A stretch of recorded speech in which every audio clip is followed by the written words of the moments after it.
verdaderamente cuando uno se encuentra. El gobierno de Daniel Noboa está buscando competitividad. Equivocado, o un país que tiene, nos dice que la democracia puede, a diferencia de Nicaragua, de enfrentar los problemas de impunidad es la del fiscal general. La Alianza del Pacífico se presenta también como una oportunidad para el...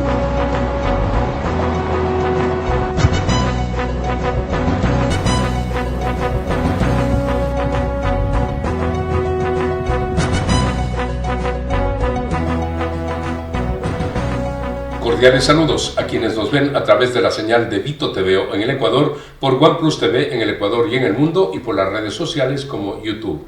Hoy tenemos al escritor, periodista, político Alexis Ortiz, de origen venezolano, muchísimos años viviendo en el exilio en los Estados Unidos. Vamos con él a conversar sobre los temas más trascendentes del momento. Dolorosamente debemos referirnos a lo que significó esa catástrofe que ha cobrado tantas vidas de venezolanos y también de ciudadanos de otros países. En el caso del Ecuador, se sabe que, por ejemplo, en Venezuela viven 400.000 ecuatorianos. La verdad sorprende, 60.000 en Caracas.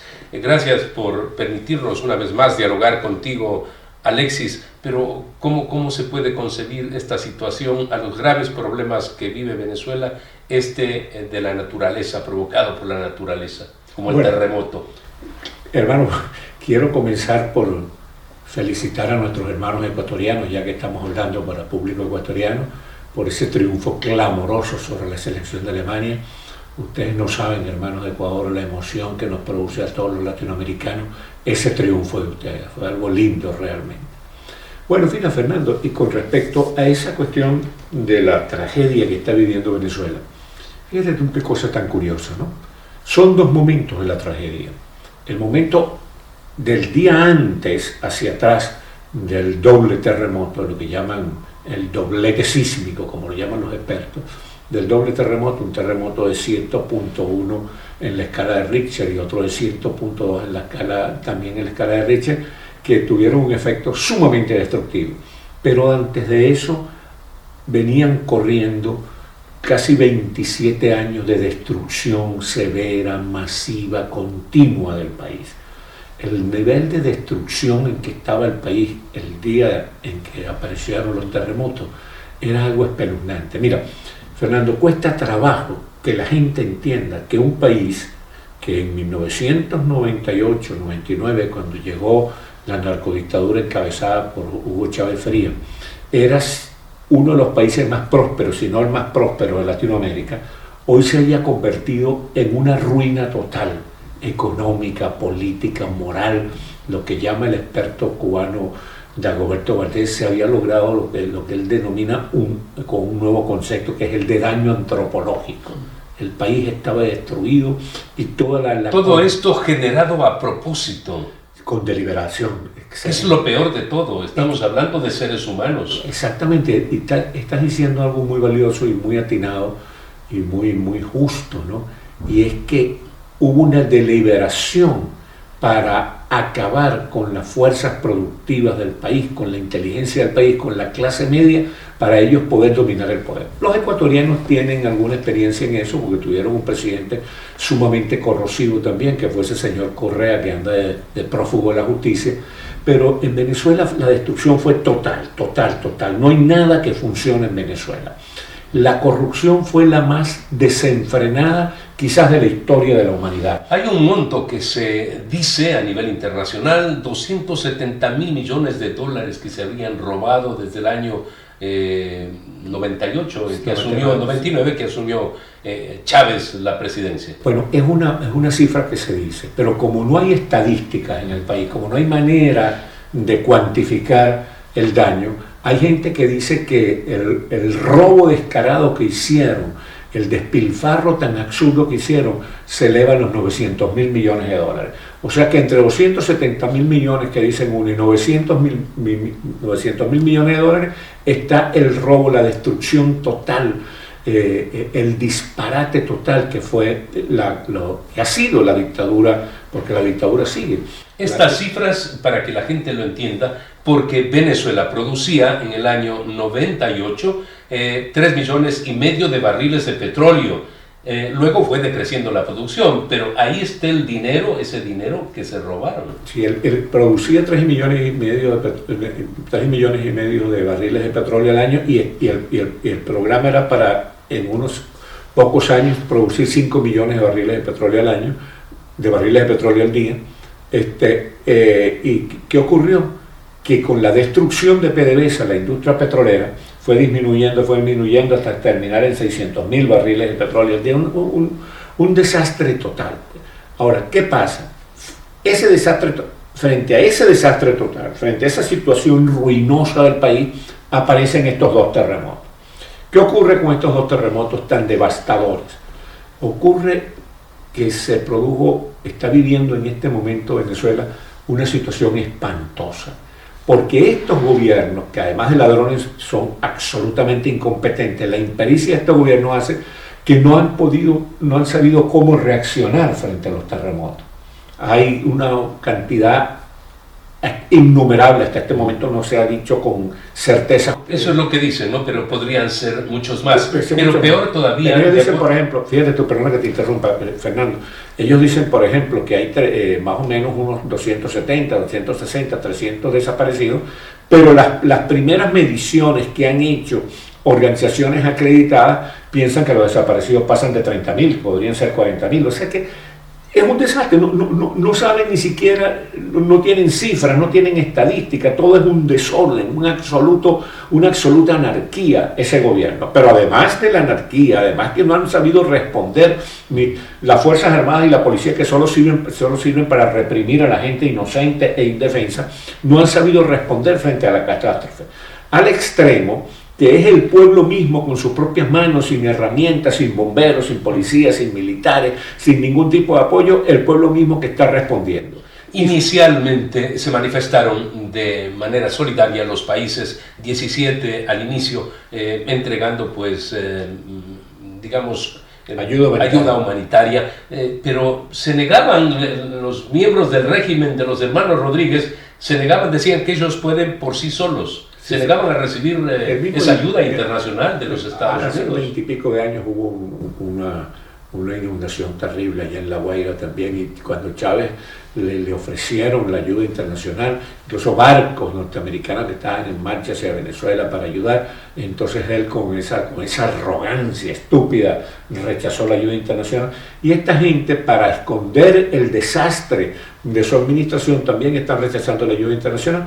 Afortunadamente está funcionando el pueblo con sus propias manos, apartando escombros para tratar de salvar a sus familiares.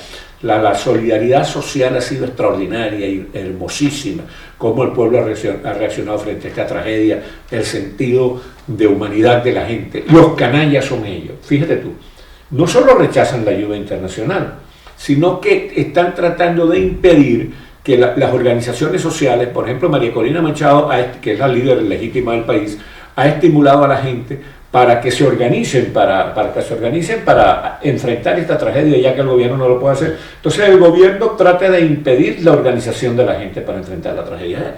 Es algo desquiciante, espeluznante, incomprensible.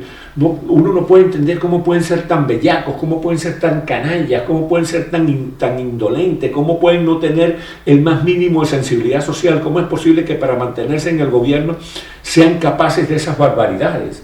Bueno, pero ya los conocemos. Lo peor que le puede pasar a un país es que caer en manos de lo que se llama eufemísticamente el socialismo del siglo XXI, que no es otra cosa que el peor de los comunismos disfrazado con esa careta de socialismo del siglo XXI. Tenemos que hacer una pausa comercial. Estamos dialogando con Alexis Ortiz, un destacado historiador, escritor, periodista. Fue alcalde en Venezuela y también participó como un diputado en el Congreso de Venezuela. Retornamos inmediatamente para proseguir en el análisis sobre la situación de Venezuela, además de la catástrofe, la política. En San Borondón la arborización es una decisión de ciudad, una política que venimos construyendo desde hace años. Hoy estamos sembrando más de 500 árboles nuevos de especies nativas en la avenida San Borondón. Se integran a una red de corredores verdes que ya forman parte de la vía, espacios que conectan la ciudad, generan sombra y ayudan a regular la temperatura de forma natural, porque cada árbol que sembramos no es solo para hoy, es parte del San Borondón del futuro. Lo soñamos, lo construimos, lo vivimos. Juan José Yunes, alcalde. Este es tu banco, cada día crece más. Nuevo Banco del Pacífico, más moderno y eficaz. Aquí estamos, te escuchamos, te queremos ayudar. Nuevo Banco del Pacífico, más moderno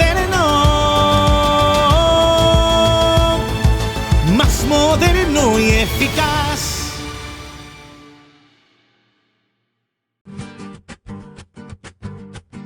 Ecuador se prepara para seguir avanzando, con jóvenes que celebran su primera oportunidad, con una inversión de más de $180 millones en plazas de trabajo, beneficiando a más de 150,000 jóvenes en todo el país. Si tienes de 18 a 29 años, puedes registrarte en Jóvenes en Acción. Diferentes cámaras, una misma ilusión.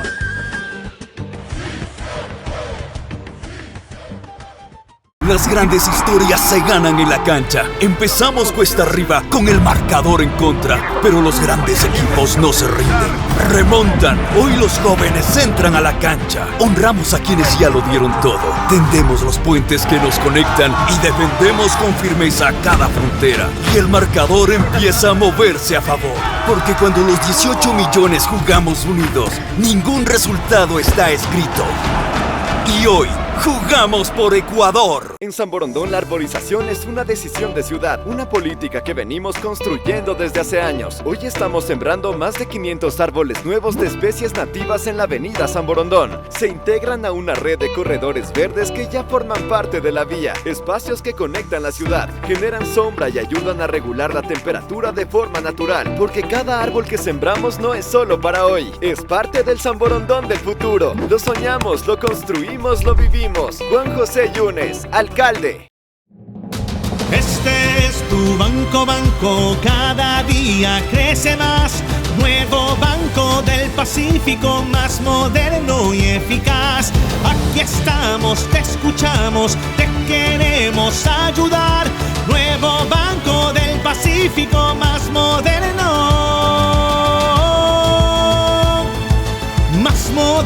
y eficaz. Verde Fruit, el camino para acercar los productos de América Latina a los Estados Unidos. La tragedia que está viviendo Venezuela tendría alguna mejoría si es que ya, por ejemplo, la estructura democrática con el liderazgo de María Corina Machado estuviera cercana al poder, pero lamentablemente hasta el momento todo se dirige desde Estados Unidos con los señores Rodríguez a la cabeza, el uno presidiendo la Asamblea y la señora Delcy Rodríguez como presidenta de Venezuela. ¿Cuánto tiempo va a tomar esto? ¿Qué piensan ustedes? Tú como analista, Alexis, ¿cuánto tiempo más van a ser los gobernantes, los hermanos Rodríguez? Bueno, fíjate tú, este es un caso muy curioso, ¿no? Porque cuando los hermanos Rodríguez traicionaron a Nicolás Maduro, a su jefe, el que los había puesto allí, traicionaron a Nicolás Maduro y se lo entregaron a los norteamericanos, y los norteamericanos se los trajeron para Estados Unidos, el gobierno norteamericano se los trajo para Estados Unidos. Nosotros los venezolanos nos ilusionamos con la idea de que se abría un camino para que se respetara la voluntad del pueblo venezolano. La voluntad del pueblo venezolano era que el presidente electo de la República, que ganó por 70%, por más de 30 puntos por encima de Nicolás Maduro, que ganó la presidencia de la República, el presidente de la República era Edmundo González Urrutia. Entonces nosotros pensábamos que se iba a respetar la voluntad del pueblo venezolano y que él iba a ser el presidente de la República, y que se iba a respetar la voluntad del pueblo venezolano, y se iba a reconocer a María Corina Machado, que como todo el mundo sabe obtuvo el Premio Nobel de la Paz precisamente por sus luchas pacifistas, que María Corina Machado iba a ser reconocida como la líder legítima del pueblo venezolano.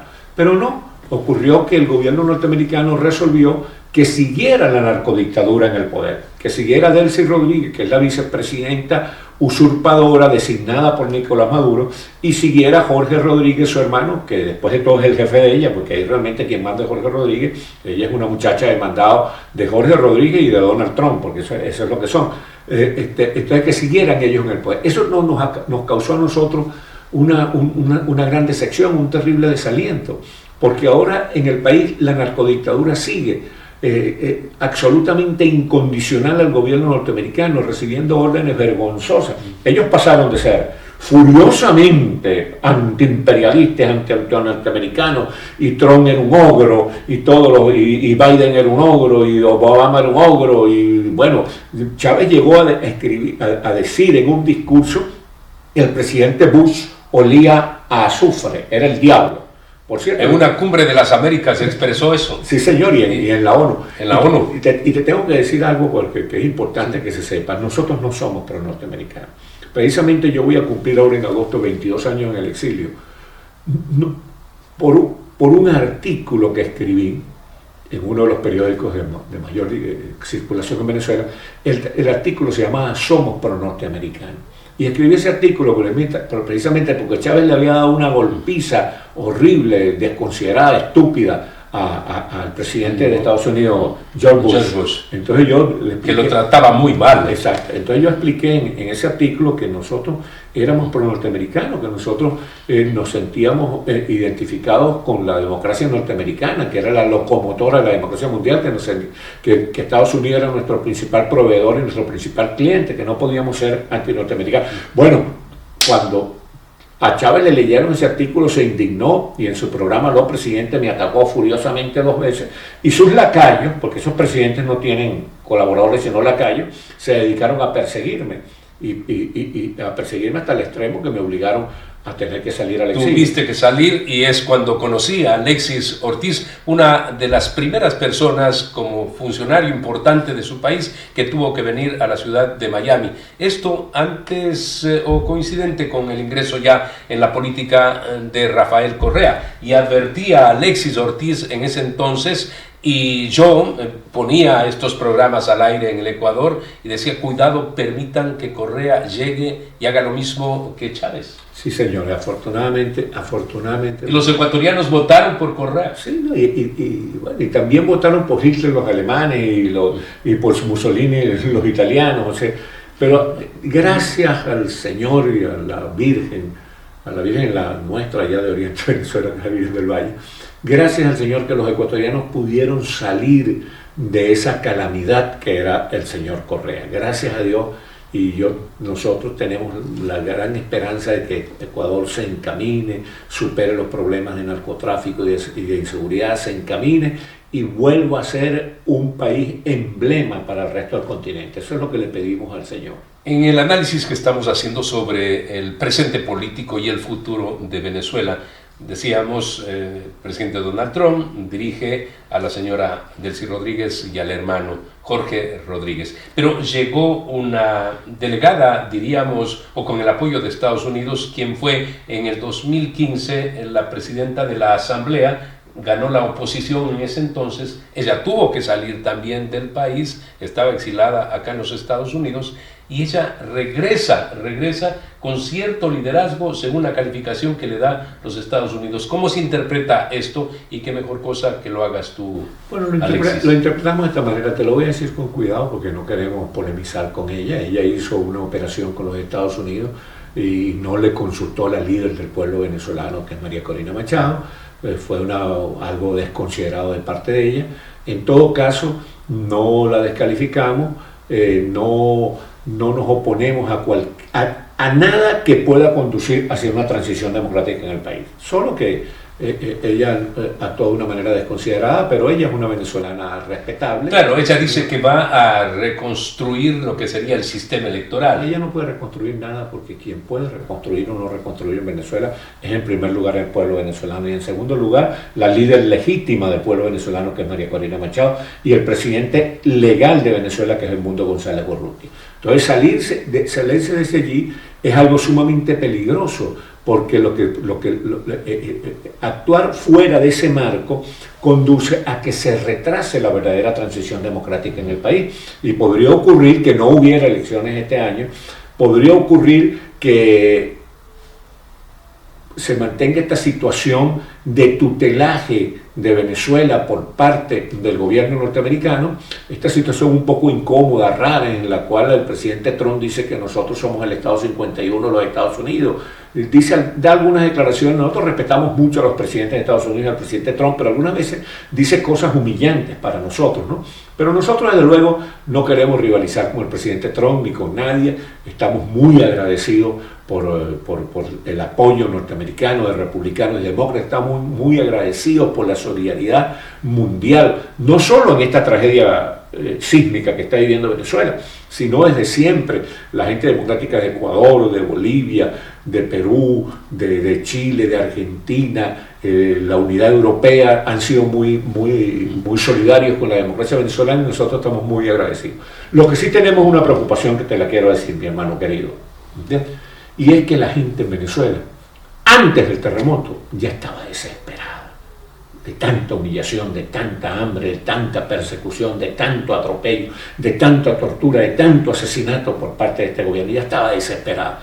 Imagínate tú cómo está ahora, cómo está hoy, después de que el país ha sido devastado, la zona de La Guaira, todo eso ha sido devastado. Por ejemplo, tengo que decirte antes de continuar, que en la zona de La Guaira lo que ocurrió, y en los edificios que se cayeron lo que ocurrió, es que esta gente es tan canalla que no cumplió, que no obligó a los constructores a cumplir las regulaciones antisísmicas, porque en Venezuela hubo un terremoto en 1967 y de ahí en adelante la democracia civil, la democracia en que estábamos nosotros, que afectó a La Guaira también, que afectó a todo el mundo, pero se ganó en experiencia. Entonces se hizo una legislación para que todas las construcciones de ahí en adelante fueran antisísmicas, pero esta gente no cumplió esa regulación, al extremo que no está confirmado, pero al extremo que una urbanización que se llama Hugo Chávez, que construyeron los chinos, parece que se cayó totalmente porque no se cumplían la regulación.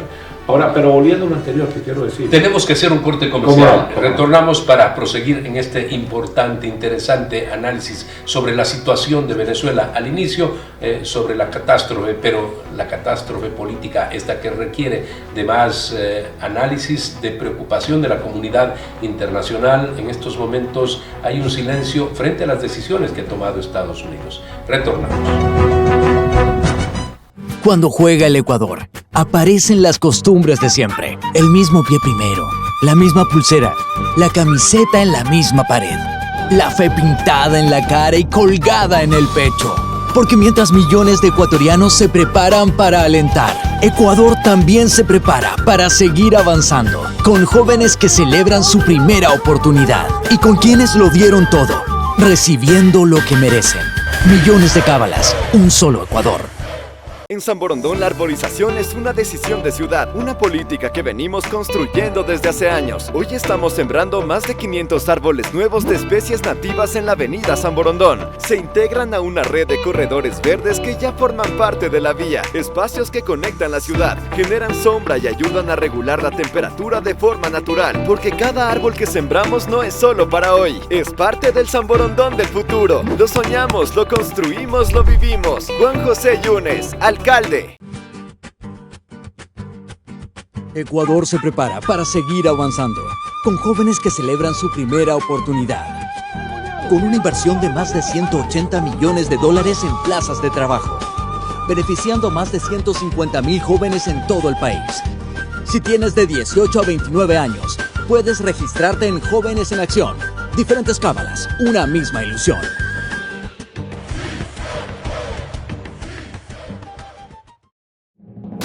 Este es tu banco, cada día crece más. Nuevo Banco del Pacífico, más moderno y eficaz. Aquí estamos, te escuchamos, te queremos ayudar.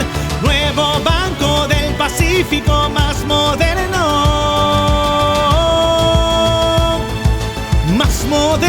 y eficaz.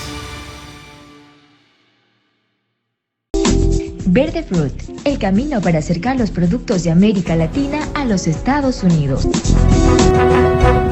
Entramos al bloque final del programa del día de hoy.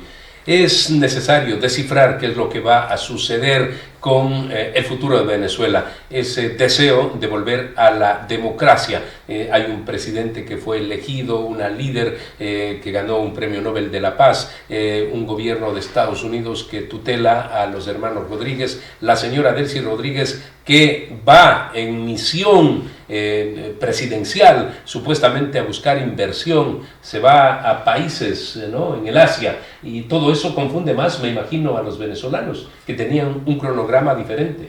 Sí, y confunde más porque no resuelve ningún problema, porque sigue la represión, siguen más de 400 presos políticos, sigue la humillación cotidiana, el burlarse de la gente, la persecución, que te quiten el teléfono para ver si tú tienes algún mensaje contra el gobierno, entonces vas preso, que cualquier expresión te conduce a que te acusen de traidor a la patria. La situación es tan desesperante para nuestra pobre gente en Venezuela que nosotros tenemos un temor.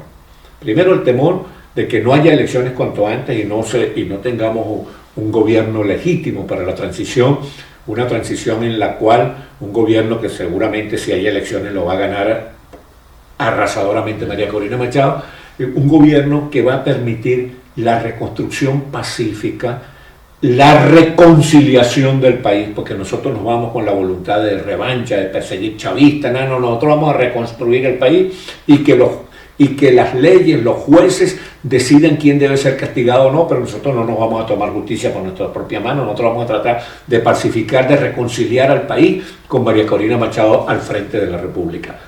Pero hay una cosa, si se sigue retrasando esta salida democrática auténtica, si se sigue retrasando la genuina transición democrática del país, podría haber algo absolutamente indeseable, que es un gran estallido social, que la gente salga a la calle ya desesperada, y se deje dominar por la violencia. Y peor aún a partir de lo que ha acontecido en los últimos días, como tú lo expresas. Exactamente, agravado por lo que ha acontecido en los últimos días. Entonces, que la gente ya desesperada, no sabiendo qué hacer, no encontrando ninguna posibilidad, no encontrando opciones para resolver, para darle de comer a sus hijos, para resolver sus problemas, ya obstinados de tanta persecución, de tanta tortura, de tanto agravio, de tanta humillación, salga a la calle en un gran estallido popular. Y en esos estallidos populares son horribles porque ellos van a matar gente nuestra, pero las Fuerzas Armadas están destruidas, la policía solo sirve para reprimir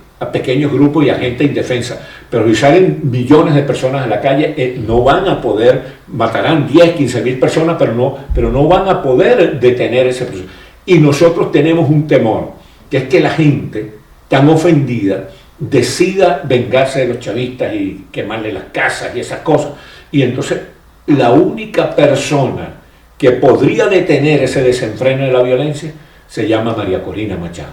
O sea, ahí es donde están equivocados los norteamericanos, creyendo que la violencia la pueden controlar ellos desde Washington, manipulando a los títeres que tienen en Venezuela, Delcy Rodríguez y Jorge Rodríguez. No, quienes pueden controlar la violencia en el caso indeseable en que ocurra, quien puede controlar la violencia en última instancia es el liderazgo de María Corina Machado. ¿Puede en algún momento, ante estos extremos y la falta de claridad sobre el futuro, María Corina Machado actuar con mayor independencia? Porque una vez que vino a los Estados Unidos y tomó esta iniciativa el gobierno del presidente Donald Trump, da la impresión de que ella está atada de manos. En algún momento se la va a ver a ella, a la líder, tomando decisiones personales, volviendo, a pesar de las inseguridades, a Caracas, liderando en el territorio ese liderazgo para retomar la democracia. Bueno, mira, te voy a decir lo siguiente.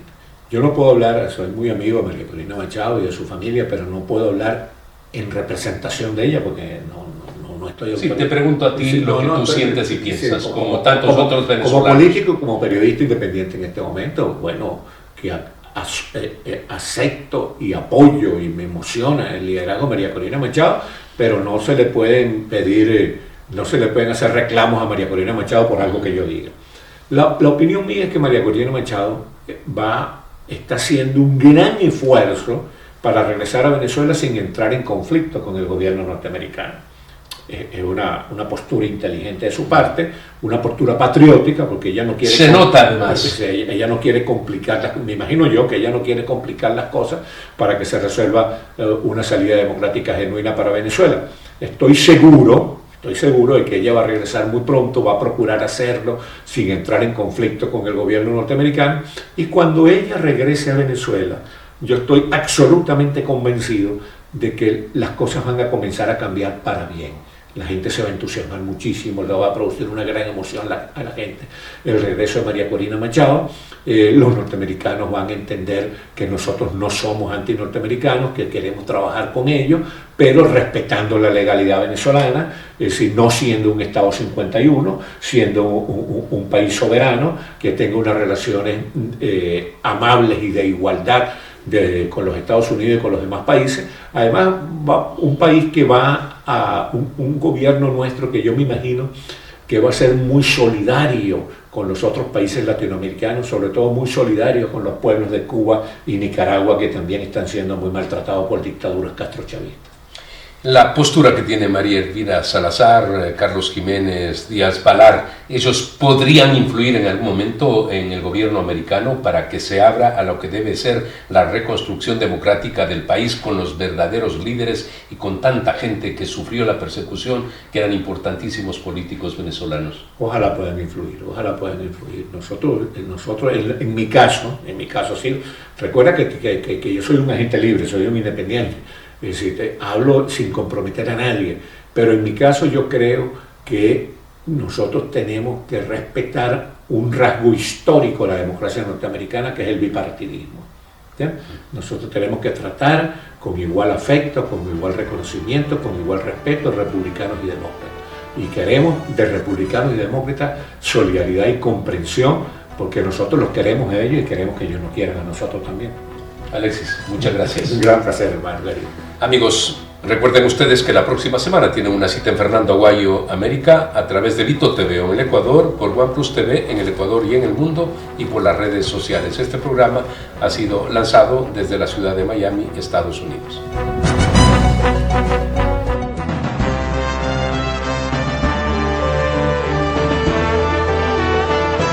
Verdaderamente, cuando uno se encuentra El gobierno de Daniel Noboa está buscando competitividad. equivocado o un país que tiene, nos dice que la democracia puede, a diferencia de Nicaragua, de enfrentar los problemas de impunidad es la del fiscal general. La Alianza del Pacífico se presenta también como una oportunidad para el